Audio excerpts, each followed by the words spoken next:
All right, so it looks like we have a good solid group with us now, so let's get started. First of all, thank you for everybody joining today's webinar. Today we're going to be examining the most impactful construction-related changes in the 2024 Ontario Building Code update.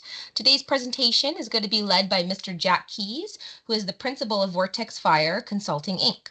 He is a seasoned fire safety engineer and building code consultant with well over 20 years of experience all across Canada, Singapore, and the Middle East. He has presented at international conferences, published articles on fire safety, and served on several committees developing building standards. His expertise spans from design to construction, and he has been helping teams from finding smart, code compliant solutions to very complicated challenges. So we want to welcome Jack. Please join me in welcoming her. Jack, please take the floor. Yeah, thanks everyone. Thanks, Tiffany. Great to see everyone on the call. I think we have 231 people on right now, which is great to see. Lots of interest in the building code, and even better, lots of familiar faces that we've delivered many projects with over the years, and lots of building officials that we've worked with as well. So great to see everyone. So let's get into it. The 2024 OBC came into effect on the 1st of January 2025. There was a transition period up till the end of March. And as of the 1st of April this year, we've been progressing into the new code, the 2024 code. There's been about 2,500 changes to the code approximately. Thankfully, today we're not actually going through all those different code changes. A lot of the code changes are actually very minor, nuanced changes throughout the code. What we're looking at is specifically two different areas within that. One is construction requirements and one is cladding. So we want to just go into those areas. We're not going to go into every little minor change. We don't want to get bogged down. What we really want to look at is the opportunity it brings, what the new options are for designers and developers, contractors, and basically what can we do that we couldn't do before. So one of the questions we get asked is, why are there so many changes? I know the 2012 building code went through a lot of intermediate changes over the years. We'd many different editions of that code, even though it was called the 2012. Then we came out with 2024, and there's been a whole slew of new changes in the 2024. And kind of as simple as it can be put is, the intent is to try and harmonize the Ontario Building Code with the National Building Code of Canada to make them as seamlessly transferable as possible, such that if you have a project in, for example, Manitoba, and you have a project in Ontario, essentially they should be constructed in a very similar way.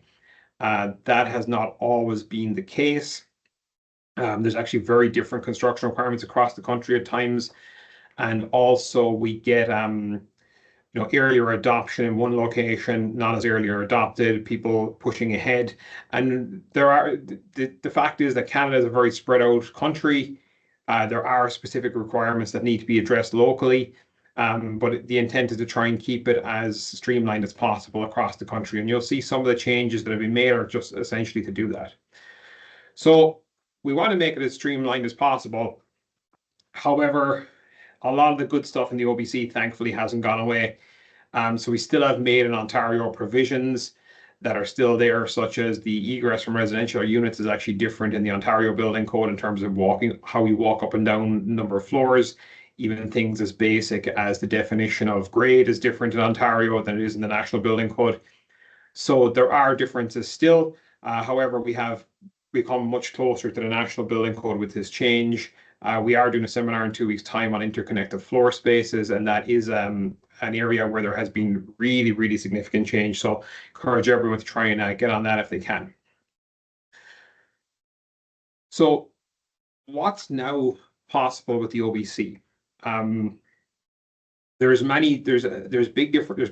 have been big changes in some of the construction requirements, and that's why we talk about the focus of today is, what can we do that we couldn't do a year ago? It's essentially, that's what we want to look at. And what are the new opportunities? What new opportunities have been unlocked for the design community?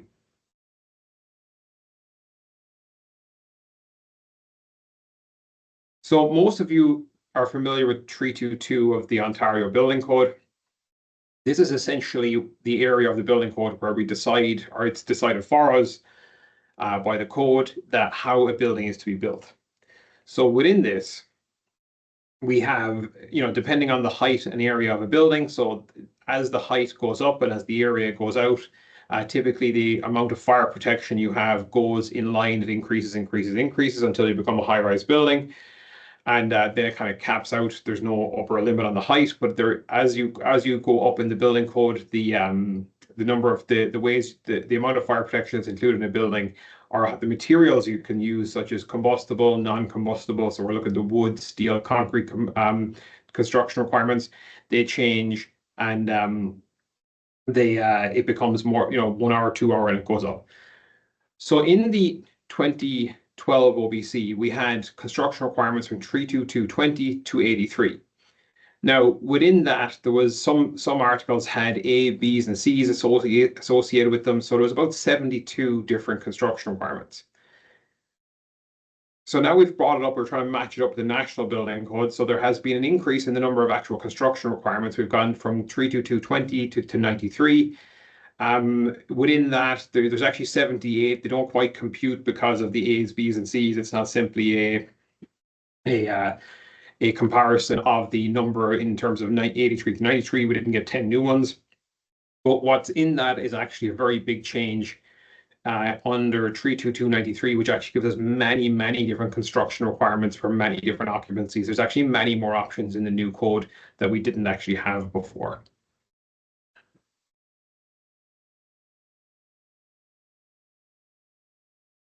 So within this, a lot of this has come about to harmonize the National Building Code. We actually have new provisions in the Ontario Building Code that are for B3 occupancies. That's actually not extensively used in Ontario. I'll go into that in a second. So we got 5 new provisions, and then we got all the new provisions under EMTC. So there's a lot of change there in terms of what's happened with the new construction requirements to harmonize. So we mentioned that there's 5 new construction requirements under B3 occupancies. They're actually put into the building code. However, there's a key difference between Ontario and the National Building Code, and that's in actually how we classify, or how B3 versus C retirement, which is known as in the Ontario Building Code, or B2s are classified. So if you look into the appendix note of the OBC and the NBC, this is a kind of direct comparison. I mentioned it's not that there's no B3s, it's just there's a much more limited span of B3 in the Ontario Building Code. For example, in Ontario, it's children's custodial homes, convalescent homes, group homes, residential care, which is home care, and sanatoria without detention quarters. That would be a B3. However, in the NBC, you actually would have care facilities without treatment, so that would open up the opportunity for care homes. And there's actually much more expanded hospices without treatment, even though they can be that way in Ontario too. There's a bit more, there's significantly more scope in the National Building Code for B3s, because the National Building Code doesn't have the B3 retirements that we have. So we mentioned the use of B3 retirement, and that in the Made in Ontario provisions. So this is the, all right, 1 second. This is the example we have in the Ontario Building Code, the provisions for 32255A. It goes the whole way to E, I believe, is still there for the use of C retirement. So while we've got these new B3 requirements, they're not that applicable. The only thing I would say about it is it is a good starting point in terms of if we want to start building more retirement homes, potentially out of mass timber. In the B3, in the Group C retirement, is not currently allowed really of any significant height. So you'll see this later on when we talk about what is allowed by the NBC. It could be a good segue or a good basis for an alternative solution to actually be able to use this to justify that change or that alternative solution. So there's been a lot of reorganization within 322 articles. So one of the ones we would use the most often under the old code and still under the new code is at 32242, which is high-rise residential. It's just simply been relocated to 32247. They had to shoehorn a few extra code articles in there. So with that, they pushed a few things down the way. All still in there, all the same. So the only thing I would say for people is that this is, or for designers, is to watch out with your OBC matrix, make sure it's up to date, and is following the new construction requirements. And I would suggest that for any construction article, they have moved around a bit, so just be careful with that. We have picked up a few on code reviews saying, hey, you've got to update it to the new code.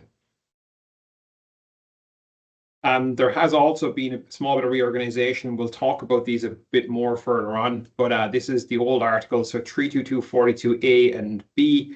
This was an article that was kind of brought into the OBC before it was in the National Building Code. So for that reason, it got an A on it. It wasn't directly taken, but now it is in the National. So you'll see it's got its own article, 32248. So just slight relocation. The requirements are still very similar. There have been some updates to the requirements under this article, but in terms of just it's being relocated within the building code. This is an example of a new construction requirement, not a big game changer for us by any means, but it just opens up a bit more possibility under Group F occupancies in the unsprinkler condition. You can see we can go slightly higher with this. Previously, I believe this limit was 2 stories, but it's gone up a bit on the F2s. Not a project type we see too often, to be honest. 3-story industrial buildings aren't that common with a high fuel load on the higher fuel load side, but it is an option there. So there are some slightly adjusted construction requirements as well.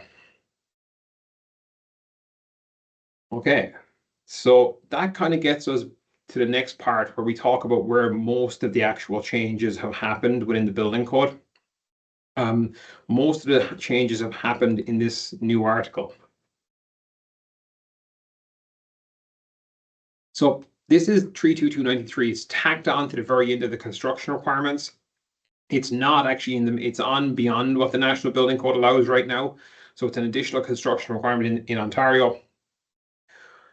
It's a pretty significant change because what has done, it has taken previously, say in the previous editions of the OBC, we were allowed to do 12-story mass timber buildings, particularly in Group C and Group D. That was the limitation of it. They had a high degree of encapsulation. You were allowed to have some Group A occupancies, assemblies, and some parking areas and other things at the lower levels of these buildings and some mercantile. However, they were pretty rigid, not the most applicable. Could be harder in terms of actually trying to get what we wanted. For example, in the Group D occupancies, we had a pretty high degree of encapsulation required. Our clients typically want to see the timber. They're paying a lot of money to build a timber building. There are obviously some in terms of environmental benefits, but they want to be able to get the aesthetics out there and experience all those benefits. So like with any code change, we often see a first version of it that comes out. And as we live with it for a while and as we construct with it for a while, we start to see, hey, this is actually really difficult to actually meet. Is there any reason? For example, there's been height limitations on mass timber for a while. Are they all based in actual code requirements, or is there a very pressing reason why this is the height? And there's been often changes, and as the code evolves, we start to see these things change. To be more practical and more buildable, and also just in terms of research that's been happening. There's a lot of work done by various groups, such as the Wood Council, and that to actually advance some of this. So more and more testing has happened since the early versions, and then you'll see this as it progresses. So this is an example of what we previously had. Pretty limited. We mentioned 12 stories, Group C, so residential buildings, and D, offices. I don't believe we built any building directly fully to those D provisions. We have variations of it, but we never actually built one straight out just to D. Just wasn't demand with COVID and office spaces and things like that. We didn't see it. And on top of that, the heavy encapsulation requirement. And then Group Cs, we have built those just as of right with that code change. We were also building them beforehand under alternative solutions. So with the change, there's now a whole bunch of extra types of occupancies that are allowed be in mass timber. There's assembly, B3s, expanded residential, offices, mercantile, industrial. So this gives you an example of what it would look like in terms of the new spread of occupancies.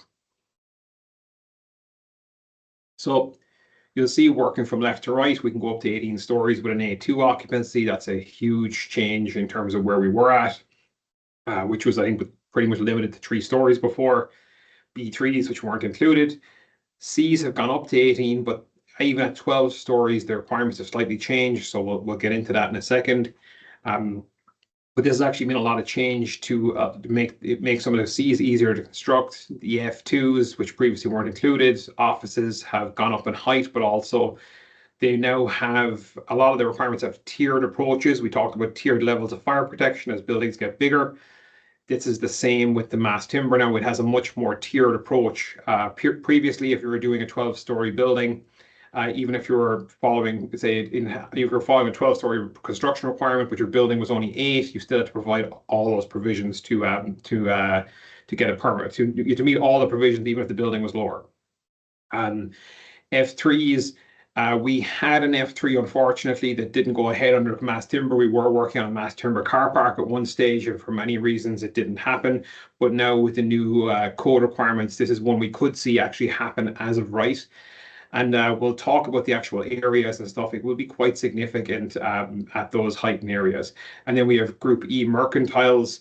I know it shows higher mercantiles. Typically, mercantiles we work on are much more horizontal than vertical. So I don't think we're going to see anything going to the heights the code will allow. But it is a provision that is there to make it obviously easier to construct some of these.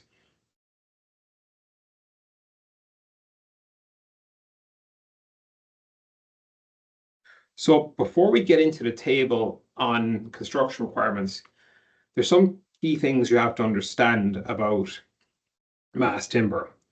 And one of the key things with mass timber is as we go higher, there's a thing called encapsulation. And essentially, encapsulation is a barrier, a thermal barrier that's put on the timber to delay the involvement of the timber in fire. It's essentially what it is. With some of the early buildings we saw, such as Brock Commons in BC, which is shown on the left-hand side, that building, for example, ended up with 3 layers on the entire structure. And that's what you'll often see when you're leading out with an alternative solution. And we've seen it on some of the ones we've worked on.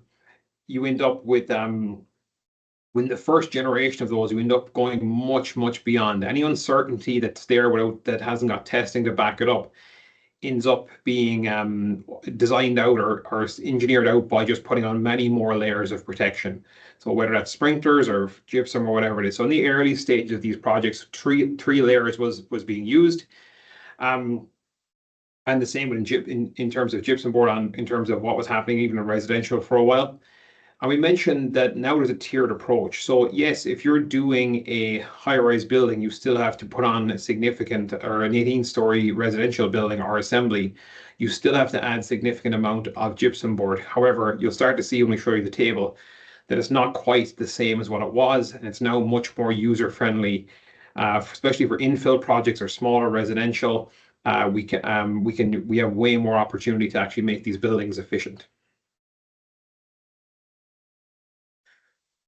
So this is the example of what the encapsulation ratings, and we're doing this first so we can try and show you the table that's coming up. The reason we want to show you this first is so you understand how the tiering approach works. The tiered approach works. So essentially, there's 3 different options. There's 70 minutes, 50 minutes, and 0 minutes. Now, on the 0 minutes, you still have to do exit shafts, exits, shafts, and public corridors. But in general, most of the floor area can be actually left exposed. And then as you go up to the next tier, which is 50 minutes, which is 2 layers of type X at ½ inch. Now, in the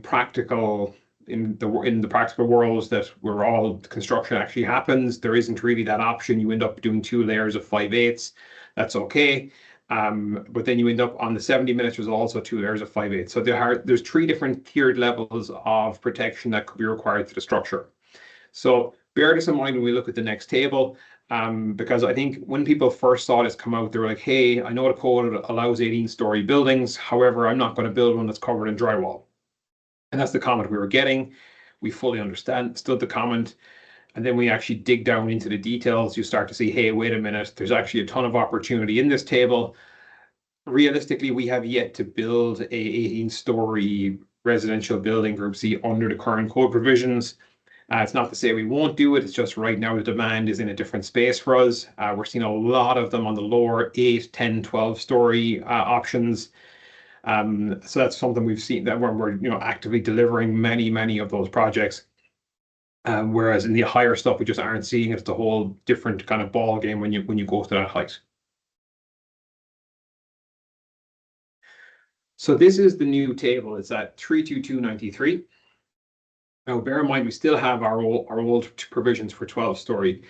But in this table, and this is what I talk about looking for the opportunity within this table, you'll see that, for example, in an A2 occupancy, sure, you can build an 18-story building. You can build it to 76 meters in height. And at that level, you will have to do a 70-minute rating, and you're limited to a building area of 7,200 square meters. That is a huge building area. That is like a block of, if you look at actual buildings, we'll talk about some assembly buildings. They are at that level, you would be quite, in terms of, it's quite a large area. Typically, we don't run out of area in these provisions because the areas are just so big. Same then, we talk about the tiered approach, as you drop down to a 12-story building, it's limited to 51 meters. Not sure where 51 came from. Seems like a very accurate number, but it is what it is. And then you go to a 50-minute encapsulation rating. And then as you drop down within the A2, and this is where I see the real opportunity in the A2s, is on the 6-story A2s, where you actually are allowed to go to 26 meters, but you actually need a 0 encapsulation rating. So you do not have to cover the structure in gypsum board, with the exception of the exit stairs, public corridors, and shafts. And they only need 1 layer depending on where they are. But in terms of where I'm going with this, that's where the opportunity is in this table for I'm going to call it the as of right construction. Sure, we can get an 18-story in here, but there's a lot of opportunity in the lower levels of these protection ratings. The next one is on the B3 occupancies, not that common. However, as I mentioned, this could be a very good segue for us to do some care homes in this. There are a lot of comparisons between care homes, C retirement, and B3. So hopefully that's something we can work on. But as you can see with this, even with the 6-story, 26 meter high requirements, you're still at 8,000 square meters, and that's per floor for anyone who doesn't work in this all the time. It's not a GFA. And you need a 50-minute rating, and there's still an option at a 4-story building for a 0 rating. So you could end up with a 4-story care home, which actually is pretty common as well. We see those being a very common height. Often 3-4-story care homes is what we work on as well. Stepping down into residential, this is one as well where you'll see, I'll just put in 2 blue lines here on the residential and on the office requirements, because we still have those old requirements I mentioned that are there for the 12-story option. They just haven't been included in this table. And you'll see within residential, there's an option here for an 8-story and 34 meters high. This is pretty significant because this allows you to do an 8-story building without any encapsulation on it. That is quite significant departure from where we were before. And even as you step up into the 12 stories, we'll talk about those. There is now relaxed provisions on some of the protection measures, which will make them easier to get over the line in terms of making cost and aesthetics and all the things we have to balance out in a design team.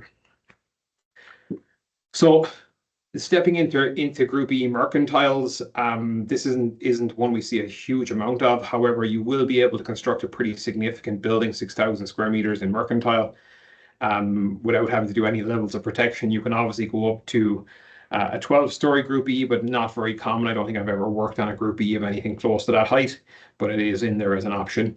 And then what's interesting as well is the migration of the F occupancies.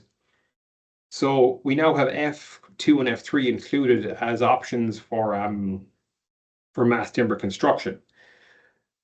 These weren't included before. They were obviously allowed at lower levels. So, for example, if you think of some of the recent large-scale industrial buildings that are going up, some of these have looked at using CLT roof. Now, they could come in under different provisions of the code for a mass timber or a heavy timber roof, but this is a provision that would allow us to take those to pretty significant areas, 4,200. May not be enough for a large warehouse, but maybe enough for some other options. And then on the F3s as well, we can also get some of those in there. This would also allow you to build a pretty significant size car park under this provision, F3. Hope to see some of those. We've seen some really nice ones in Europe, specifically in France. And we're hoping to start to see some of these in North America as well. And we obviously took one a long way in a design phase before, so it's one we're quite keen to see. Yeah. So we talk about the assembly occupancies. Quite a lot in here in terms of like the options, schools, churches, community centers, libraries, museums, restaurants, things like that, dance hall, gymnasium. All these now are options for being in mass timber, even passenger stations, say bus stations, things like that. Now, it doesn't actually specifically cover rapid transit there under a different part of the OBC, but other things like, as I mentioned, bus, and that could be included in this. What we did is, just to give you some context around the size of this, we took a project that had been built here that we worked on many years ago.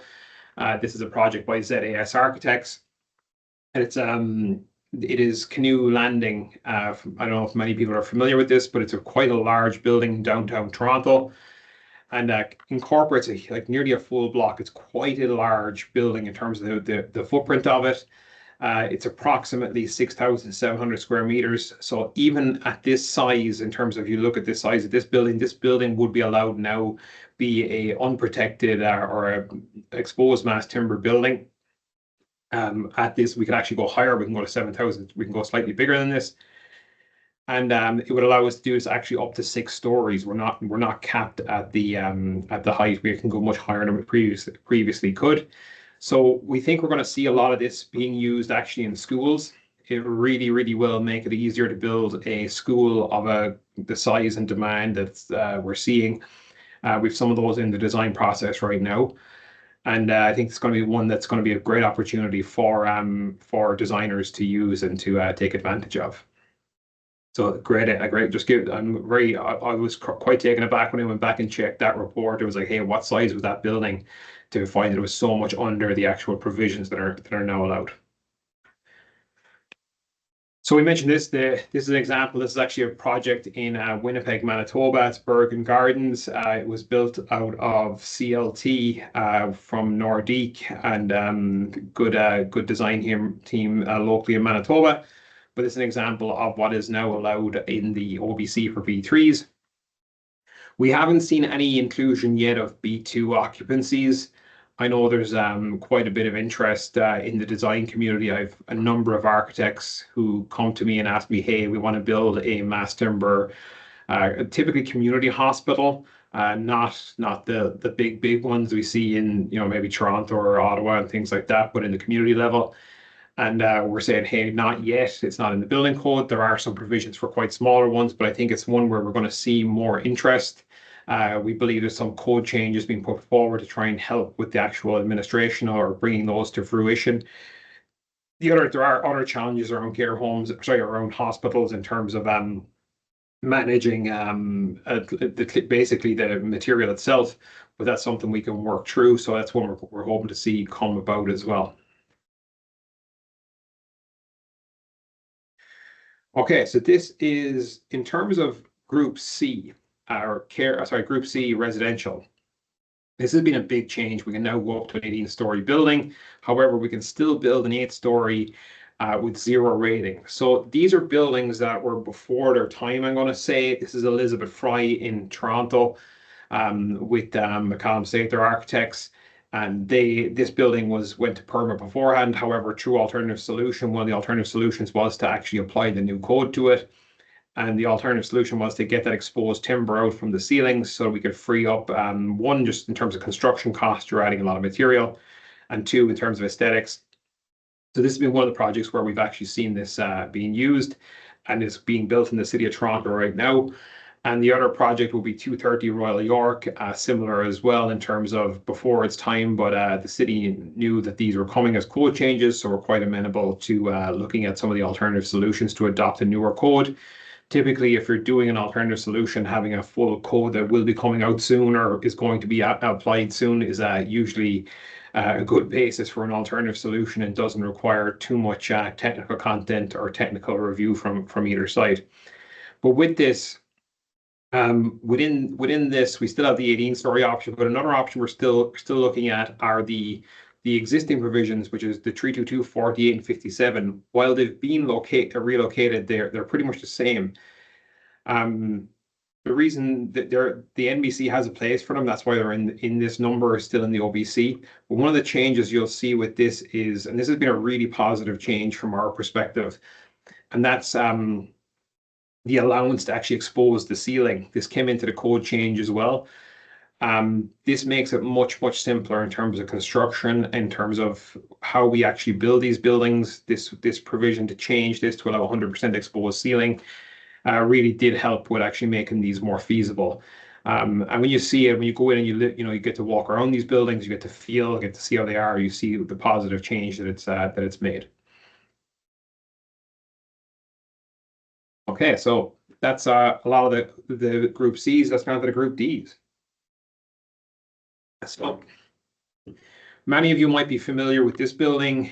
This is a building, this is a picture of it during construction. This is T3 Sterling Road. You can see the Mocha building behind it. Quite a structure when you drive down Sterling Road and have a look directly at it. It's quite the big mass timber building. You can also see it as you take the UP Express in and out of the city. I got to watch it many times as I was taking that as it goes up through construction in addition to the site visits. But this is an example of a building that had to be built under alternative solution. Say 2019, 2020, around that time we were designing these significant alternative solutions. There's many layers of additional measures that were added to these buildings to try and get approval of the permit.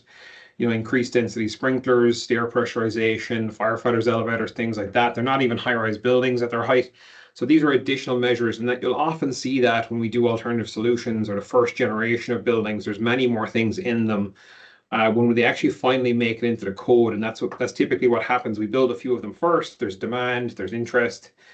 With those provisions didn't make their way into the building code to allow us to actually build more of them. Right now, if you went for a permit for this building, you would get a permit without any of those additional measures beyond what the OBC would require in terms of you would be allowed to do a building of 9 stories of up to 38 meters with zero encapsulation of the actual structure. These buildings actually fall within those requirements. As you can see, they're actually very big buildings. The footprint is nowhere near 7,200 square meters. So this is a good change to the building code. Hopefully, when we see the office market take off again, or start gradually ramp up again, we'll see more of this type of building. Been a bit slow on this side for a while, but there's other examples. There's currently a pretty significant police station going up under these provisions in the GTA, and we're going to see more and more of the Group D occupancies. But the big positive change for the design community is that there's no longer a need for an alternative solution of this magnitude, which will give more confidence to developers, more confidence to designers in the early stage of a project. A lot of these projects carried quite a bit of risk through permit that they could be just flat out rejected, and depending on what municipality you landed in, luckily enough, these were in Toronto, which are very receptive and always very helpful with us to help out with these, or at least have an early look at them. Yeah, not every municipality was like that, so it was a very positive thing in the end. But right now, if you go with one of these for a building permit, you can have an as-of-right solution without all the extra measures we had to add to some of the alternative solutions.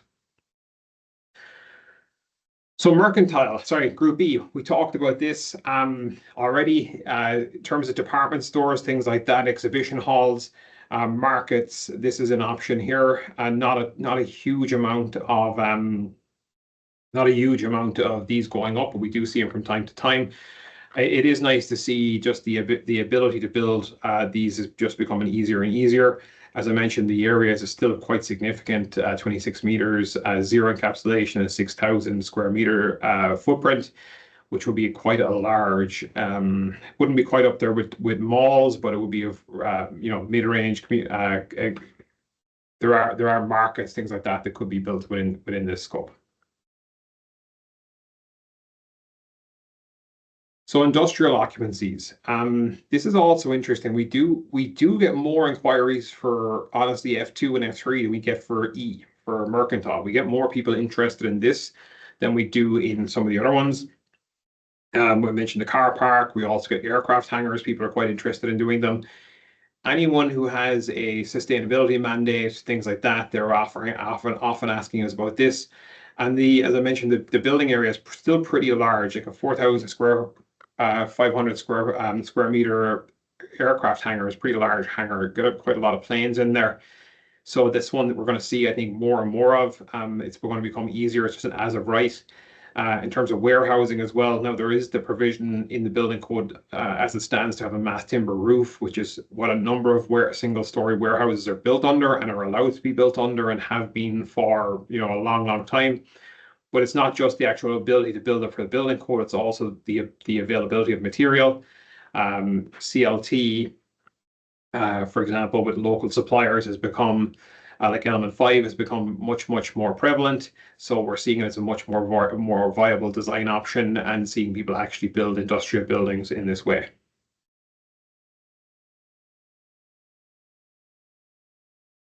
Okay, so that concludes the changes to the building code in terms of construction requirements. We're now going to step into cladding, some of the changes that happened in non-combustible construction. For anyone working across the country and doing projects, whether it's Ontario, BC, Alberta, the actual requirements on cladding previously were quite different depending on where your building was. Very restrictive, actually, Ontario. Ontario had one of the most strict. I think Ontario and Vancouver itself were the only ones with the amount of restrictions on cladding that what we were experiencing. I know a number of buildings did go up by alternative solution. However, there was also a lot of them that were not accepted. We took some to the building code commission ourselves and were unfortunately not successful. And you kind of have to look back at it and go, wow, now it's just allowed by code. This is like anything you do an alternative solution, it becomes much more subjective, and you get questions you wouldn't necessarily get with an acceptable solution. So one of the big code changes has been, I'm going to move it straight to the front here in terms of what it means. This is the 3155. And it seems like a fairly straightforward change of the code in terms that it just took away a provision. Previously, we had a limitation on combustible cladding to 6 stories. Above 6 stories, we had to go to non-combustible, or we had to cover it with a thermal barrier. Typically, we didn't see people actually use those thermal barriers because it's just the sheer challenges of trying to do it on a large scale building. So what we have seen here is this requirement now that it matches up with the National Building Code that says if your building is sprinklered and you pass a ULCS 134 test, you're allowed to use this on a high-rise building. Lots of buildings, but mainly in high-rise, we're seeing this as being a very positive change. It has really freed up the amount of design options for developers, for architects. It allows them to take it much, much higher, and we actually have a clear path now to compliance. No alternative solution again, provided your material has got a ULC S134 test, and that's the whole assembly, not just one part of it. It allows for more material choice. It allows for more ACM panels. You'll see when you look at ACM panels, there's often a standard core and there's a fire core. So you'll be looking at the fire core more than likely to pass this test. But it also allows much more flexibility and hopefully actually can reduce some of the costs associated with these systems to make it more feasible for designers and things like that. We knew there were projects where unfortunately at times we couldn't get these approved for alternative solution, or we just simply mistakes were made with the type of cladding that was selected and had to be changed at the time of building permit. So this is a pretty significant change for designers and for contractors to be looking at. It can free up what type of systems can be used, and also the suppliers in Ontario were heavily limited before on what they could sell to Ontario projects, and now it's allows much more freedom for them. This is change in terms of combustible windows. Previously, we had a limitation. There was limitation on how many windows you could have, the distance apart. It actually turned into like a real little exercise when someone would come to us with one of these projects, going, "Hey, how far are they apart? How many? Working on percentages and things." The code now just simply says, "Yeah, they're permitted as long as they're not contiguous," which means they just can't touch each other. So you are allowed to have these as long as there's a break between them, but it no longer asks for 1 meter. 1 meter at times could be hard to actually meet between floors if you're doing floor to ceiling windows. So this is a good change in the code. It also frees up, allows more material choice, and makes it a bit easier to do the type of construction we want to do.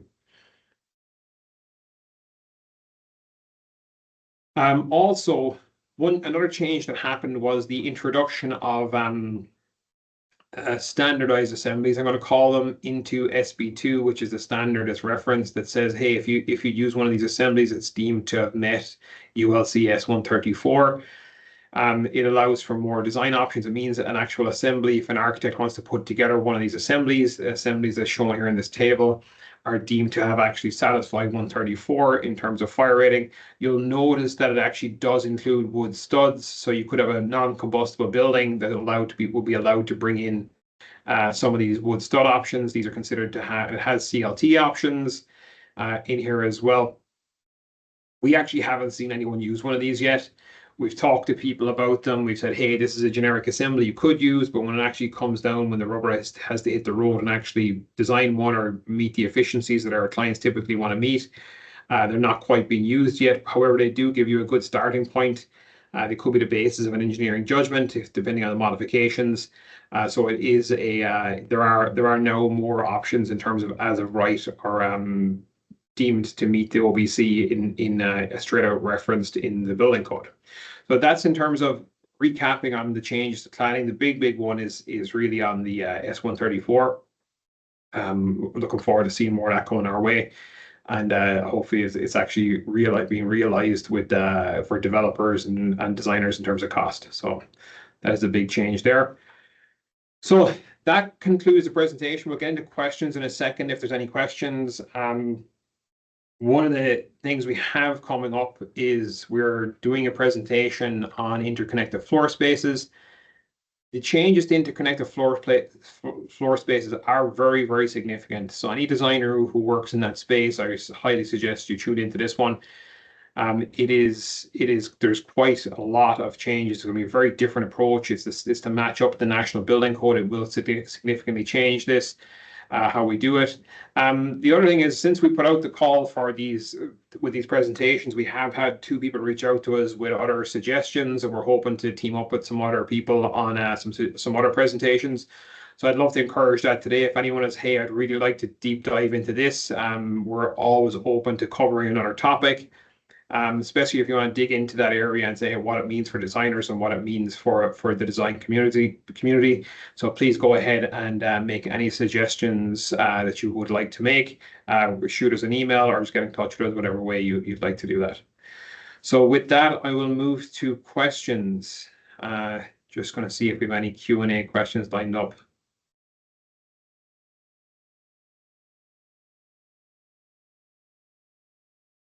Yeah, no questions as of yet. So please let me know if any questions. Please put them into the chat.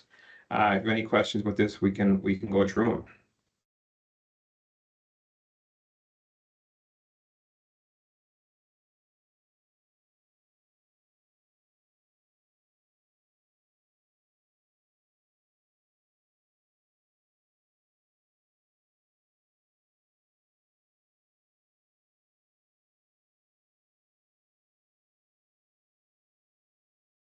Yeah, yeah, absolutely. The presentation was recorded. We can also get a copy of it. We'll send it out. That will all be sent out to you. You'll also get a certificate for your professional development hours. They'll be automatically sent out to you as well. So yeah, we can do that. All right, I'll just give it another minute or so for any questions or any suggestions.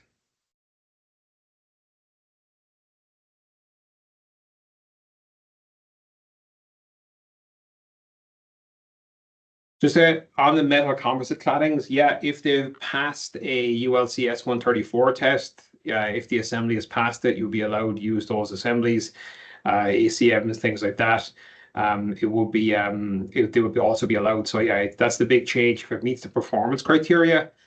Um, one of the things when we change a code, I really like when they move towards a performance criteria as opposed to a material choice. So that allowing S134 is one of the ones where we can you can, if you meet those test requirements, you're allowed to use it. It doesn't matter what material it is, it just has to pass those criteria.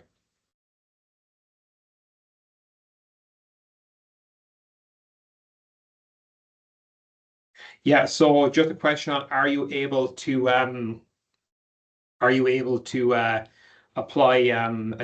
get a 2-hour rating without gypsum wallboard and mass timber? Absolutely you are. What happens is to get a fire rating, I didn't go into how we get fire ratings on mass timber today, but basically you increase the size of it, you increase the char layer. It's just as there are options. We could do a whole session on trying to optimize a floor cassette, but on that, it is just simply making it larger to allow for that layer of fire protection on it. So you are able to do that. There are minimum dimensions in the OBC in terms of how big a mass timber floor assembly has to be.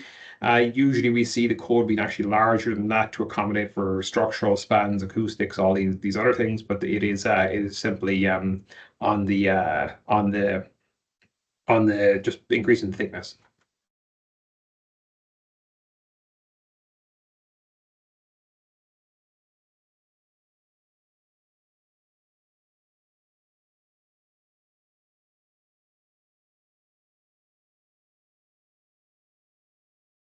So in terms of the question here on the limiting distance, the limiting distance provisions remain the same. You still have to follow the limiting distance requirements, and there are limitations when you hit that 10% rule that haven't gone away. So you'd still have to be careful with your spatial separation that you don't, even if spatial separation triggers you to have non-combustible cladding, it may or may not allow the use of S134 depending on how close you are to the actual property line.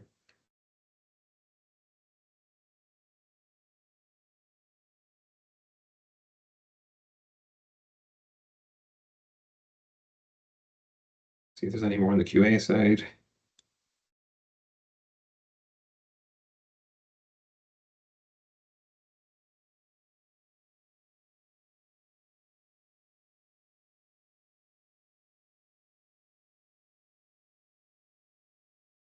Okay, there are a few more questions that have popped in there. If you want to just shoot us an email, we can, after we send it out, we can also add those in as well.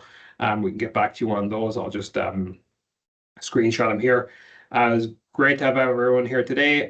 Thank you very much. And that concludes our session today. Okay, thank you, everyone.